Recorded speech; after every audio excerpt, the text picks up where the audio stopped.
Theo w'umwana ungana kuri yarakiri muto reka musore muto rwose yego yarakiri muto niba abashije kugenda muri ubu buryo gatekereza ati njyewe urwaye ibi birwara byagenda gute ese njyewe witwara gutya ni njyewe utagenda hanyuma niyumvishemo mu bintu bitumye nzindukira aha hantu nubwo nari mfite umubabaro mwinshi nta na gahunda nari mfite yo kujya ku kinyamakuru uyu munsi ariko niyumvishemo kuba nakwiyibutsa namwe mbibutsa kuba maso oya aho ngaho reka ngo ufashe nyine ubabaye nk'uko twese tubabaye kandi buriya niyo twababara ntitwarusha umudamu we ntitwarusha abana be sibyo twese abari kunkurikirana ntabwo twarusha umudamu we ntitwarusha famiye ye rero nawe wihangane n'abandi bameze nkatwe ntitwihangane.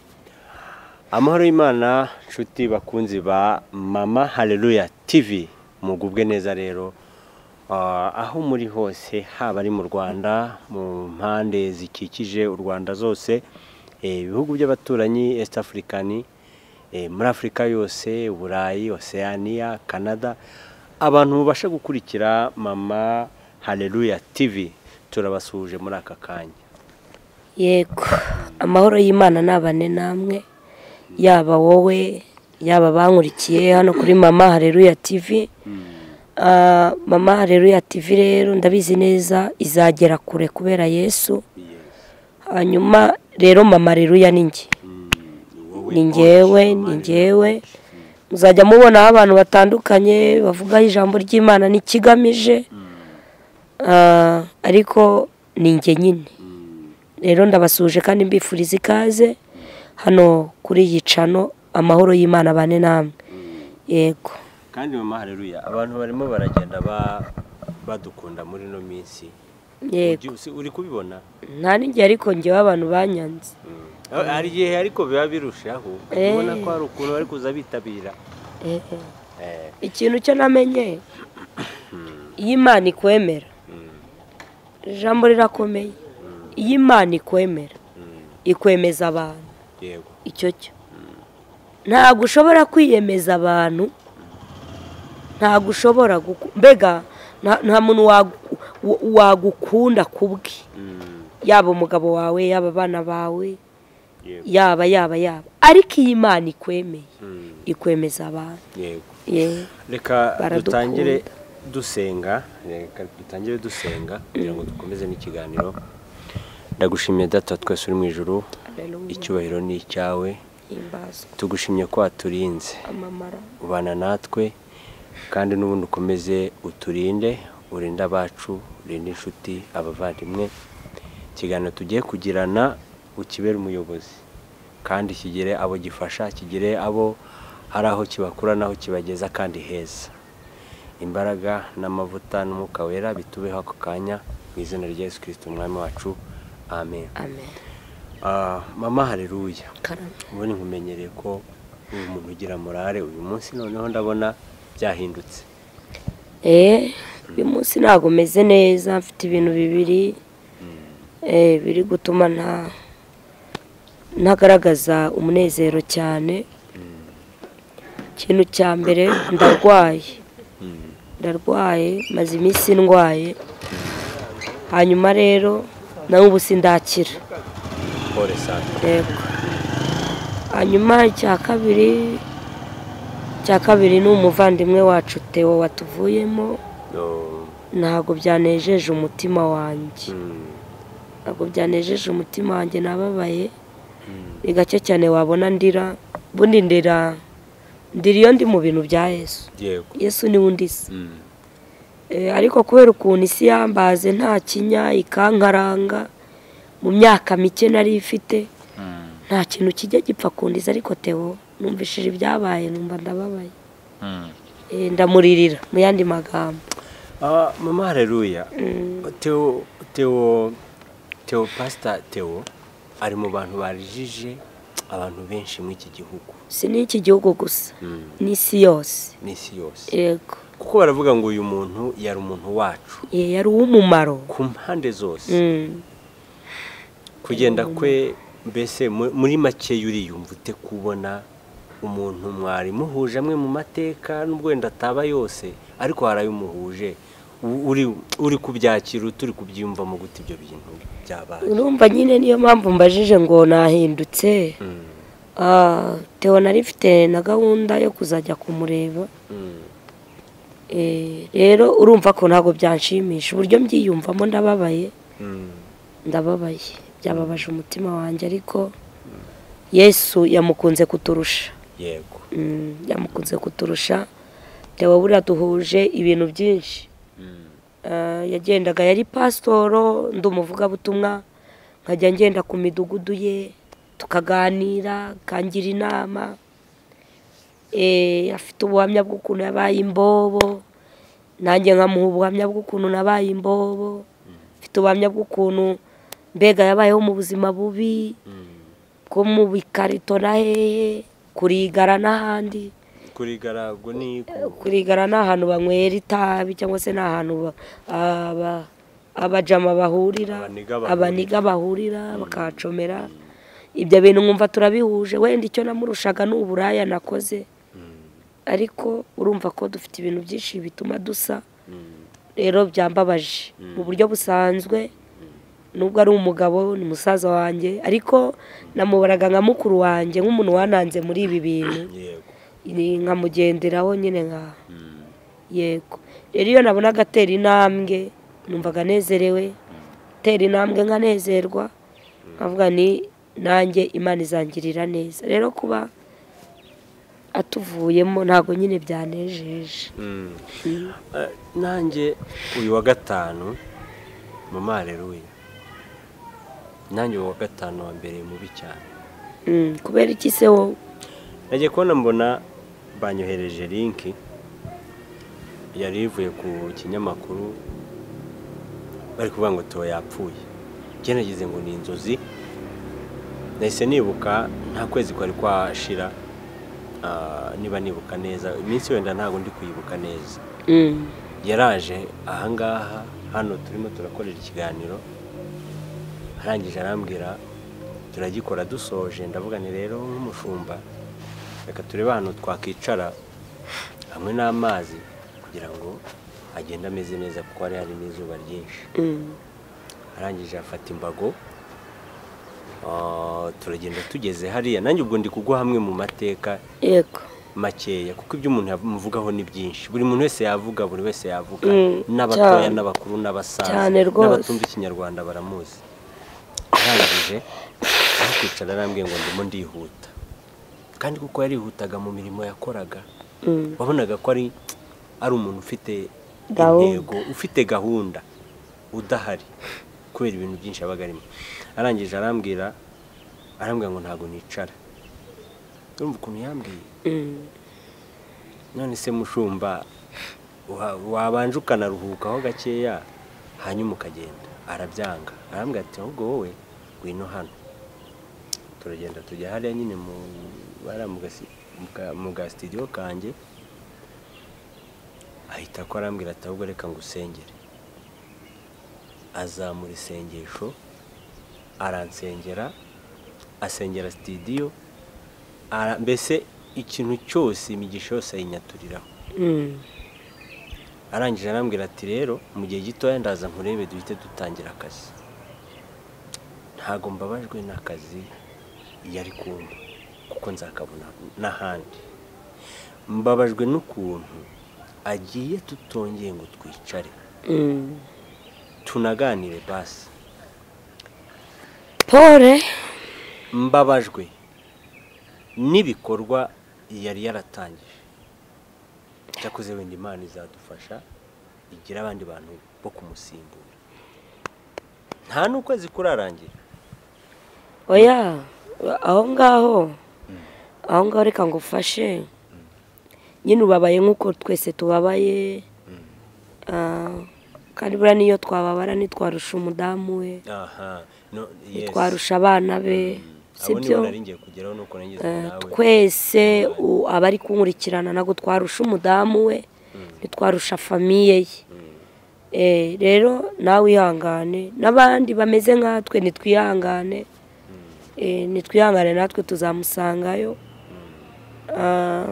Ahubwo ikintu numva nabwira abantu muri aka kanya, ndumva nababwira ikintu kivuga kuba maso, kuko Theo agiye tutabikekaga, yarageze aho bimeze neza, tangiye kuba yarya neza, akanywa neza, akambara neza, isi yose imwumva. Nawe ndakeka uru rupfu atarazi isaha cyangwa igihe byari kuberaho. Aratunguwe. Birashoboka ko mu marangamutima cyangwa se mu byo yavugaga wenda yaruvugagamo, hari ikinyamakuru nagiyeho ku mugoroba, usanga hari ikinyamakuru nagiyeho, usanga ku itariki 2 z'ukwezi, ku itariki z'ukwezi kwa 2 nari kwibuka, usanga nibwo yari ari kuvugana n'umunyamakuru amubwira ngo azapfa. Theo wari ubyivugira avuga ngo azapfa, akajya abwira umunyamakuru uti nawe ntukambeshye, tubwo uri kugira ngo nishuke. Urumva nta n'amezi angatambutse. Ibyo ni ibimenyetso, yego, ibyo ni ibimenyetso byerekana ko umuntu aba arwiyumvamo ariko atazi igihe, atazi itariki. Rero shuti zanjye nuzuye, nagize ubwoba, ngira ubwoba, nitekerezaho utanabufite, sinzi icyerekezo waba urimo, ariko umuntu wese uri kujya mu gihugu kijya mu ijuru yakagombye kugira ubwoba bwo kongera gutekereza ku bugingo. Kavuga ati ese Theo w'umwana ungana kure yarakiri muto, reka musore muto rwose, yego yarakiri muto, niba abashije kugenda muri ubu buryo, gatekereza ati njyewe urwaye ibi birwara byagenda gute? Ese njyewe witwara gutya ni njyewe utagenda?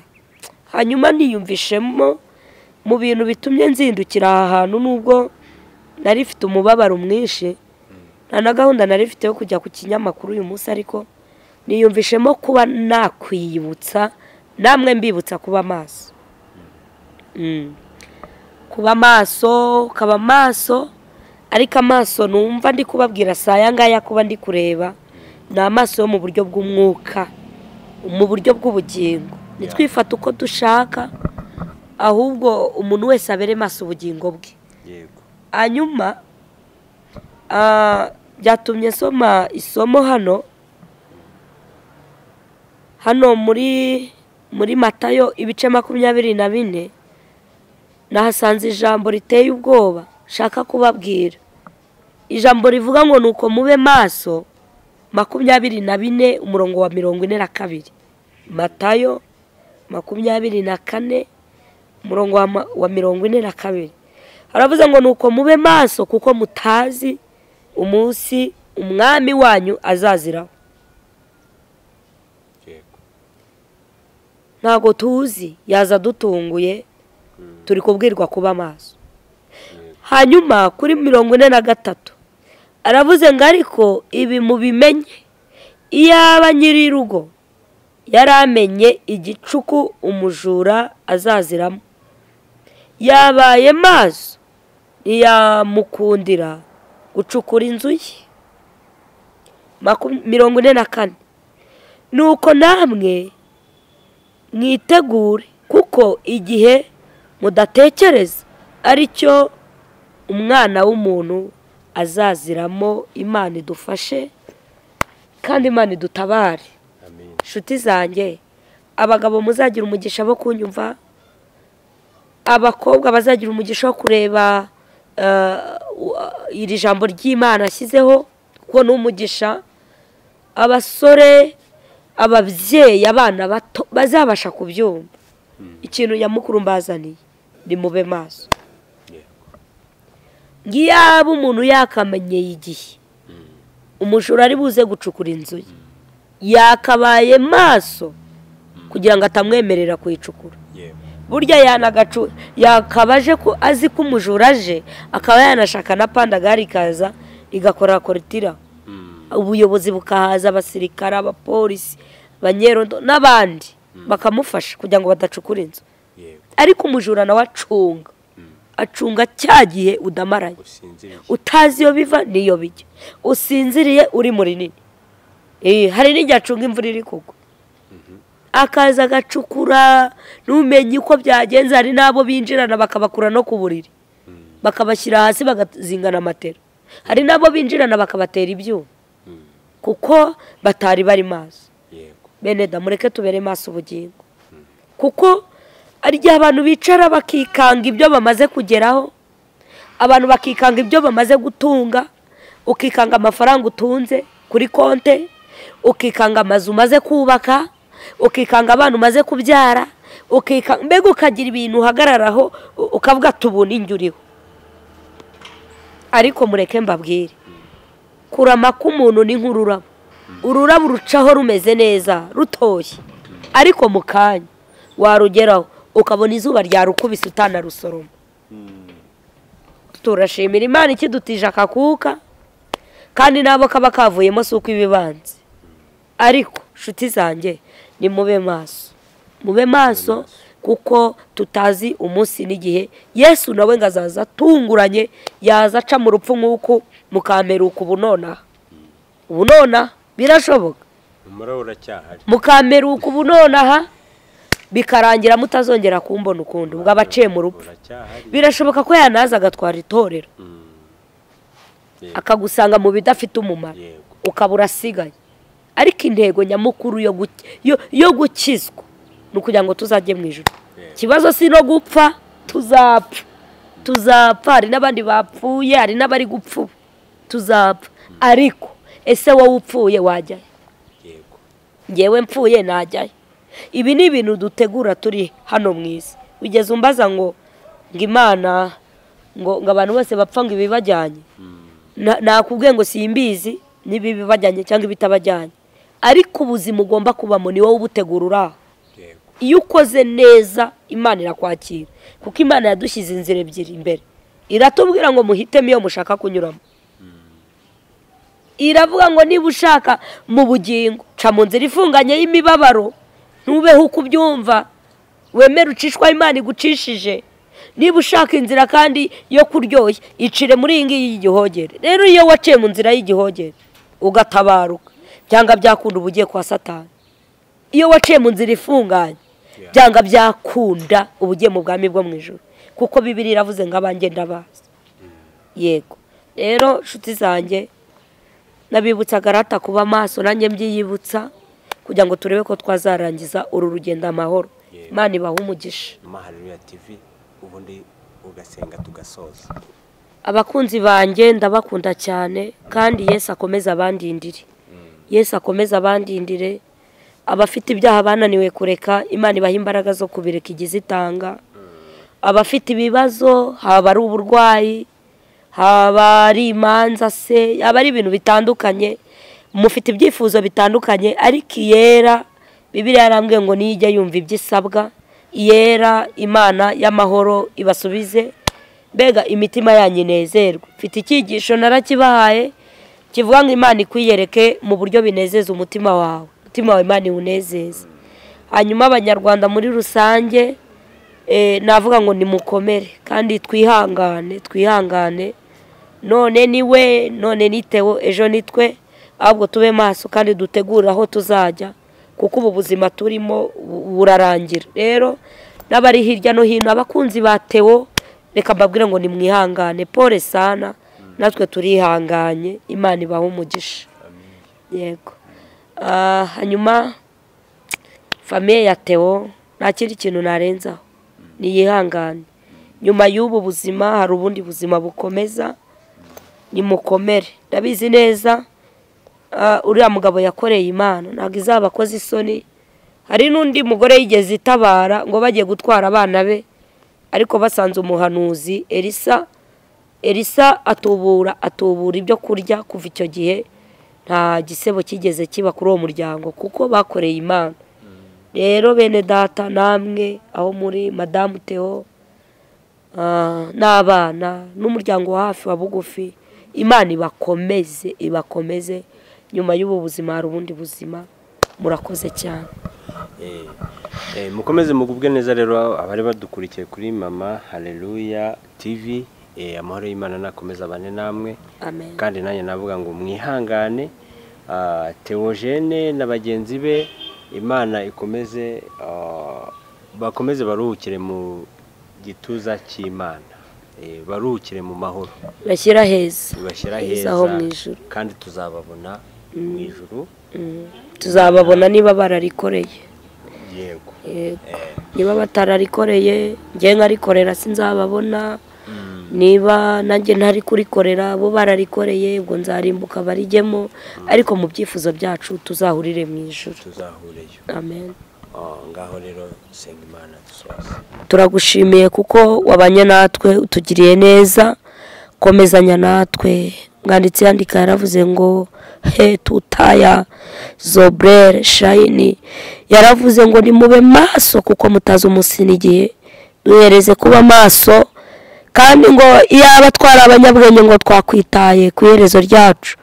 Duhe kuba maso abatuye isi, duhe kuba maso tugukorere, kandi tugukorere dutinya. Kugukorera ntabwo ari ukuvuga ubutumwa gusa. Wigeze ubwira abigishwa bakubajije ngo mbese abantu banjye muzababwirwa n'iki, tuzabamenya gute? Urababwira ngo muzabamenyera ku mbuto zabo. Duha imbaraga zo kugukorera kandi no kukubaha no kukubahisha ahagaragara n'atagaragara. Urakoze kuko uri Imana yumva gusenga. Herekeza iri jambo, njyewe ndi umuntu buntu, ariko Mwuka Wera naritugabure uko rikwiriye kugira ngo rigire icyo ritumarira mu bugingo bwacu, mu izina rya Yesu Kristo. Amen. Amen.